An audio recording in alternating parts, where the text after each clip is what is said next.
meron tayong customer dito, C1000, nagpapalit ng full pack na gulong. Magkano yung set ng C1000 natin? Ito. Magkano bill niya, sir, dyan? Oo. Magkano yung 40k bill niya. Gulong yan. So, big bike pa more. Magkano gulong ng kotse? 4. Ito, 2 lang. So, right now, C1 Nation, meron tayong customer dito, C1000, nagpapalit ng full pack na gulong. Alam nyo namang mamahali ng Michelin, pero yun pa rin ang kinabit niya. So, harap likod yun, no? So, yeah. Meron tayong special tools para dyan kasi kakabit na nila yung caliper. Madali lang nila naikabit yung gulong kahit sa mga big bike. Bakit kamo? Kasi meron tayong ganito.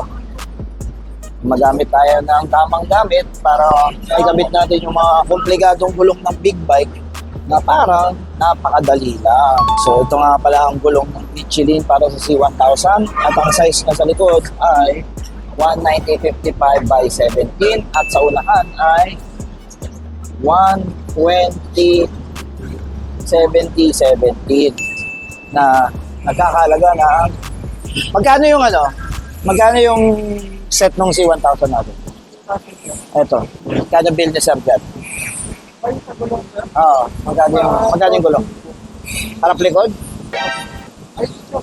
Check mo nga. 12,000 libre ah.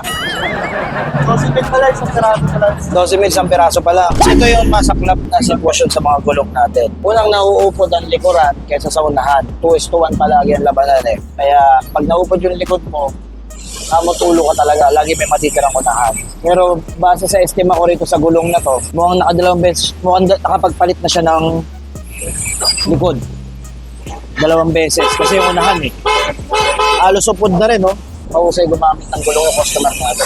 Magkano? 12K tsaka 16K. Magkano lahat yun? 30? 29? Mga 29,000. 40K na yung bill niya. Tangin ang gulong yan. So, big bike pa more. Magkano gulong ng kotse? Mas mahal po ito eh. 4. Ito, 2 lang. 40 na. So, yan ah. Big bike.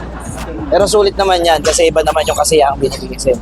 Magro-road riding ka tapos ang gulong mo laging high performance, eh ubos-ubos talaga yan. Kaya kung magro-road riding ka palagi, minsan ka lang mag-high performance, eh mas maganda mag-road car ka talaga. Kaya nga yung Road 6 dun sa C1000 niya, eh palagay ako, sure ako, tatagal yung motor na yan. Baka naibenta niya na yan, yan pa rin yung goma niya. Diba?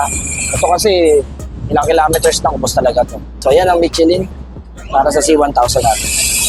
Sa 4 na branch na meron kami, from Parañaque, Caloocan, Cubao, and Fairview is lahat ng hawak namin doon is Michelin. At lahat naman ng customer namin is tuwan-tuwa dahil sa quality na hatid ng Michelin. Kaya world's #1 eh. Heto pa ang ibang mga customer natin na nagpakabit ng ating Michelin tires. Kaya naman, nirecommend natin sa kanya ang Michelin Anaki for ADV 150. Swak na swak to para sa ADV users dyan dahil dual sports ang gulong na ito. 130/70/13 ang kinabit nating pang rear tire mga ka-Z1 Nation. Tingnan nyo naman mga ka-Z1 Nation kung gaano kaganda ang tread pattern ng ating Michelin Anaki. Kaya kahit any road condition, swabe. Kaya po dito ako nagpapalit.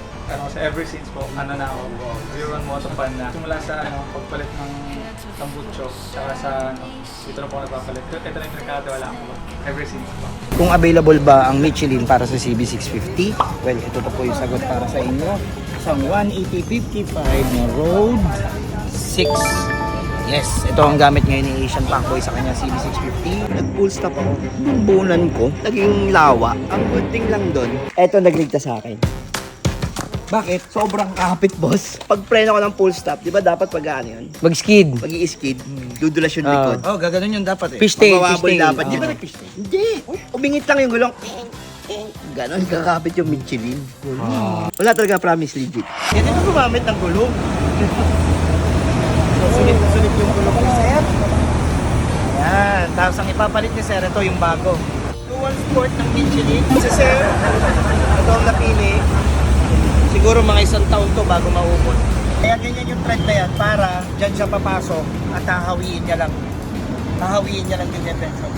Para ma-sure yung kapit nito pasok na pasok pa rin. Kumbaga, yun yung kakapit, yun yung babaon. Yung trend na yan. So sa mga gulong ngayon dito sa Pilipinas, Michelin lang ang merong aggressive na tread pattern ngayon. Yes, Road 6, Road 5, tapos ngayon Anaki. Para sa mas makapit na gulong ng inyong mga motor, punta na sa pinakamalapit na 01. Dahil sa 01, kayo ang number 1.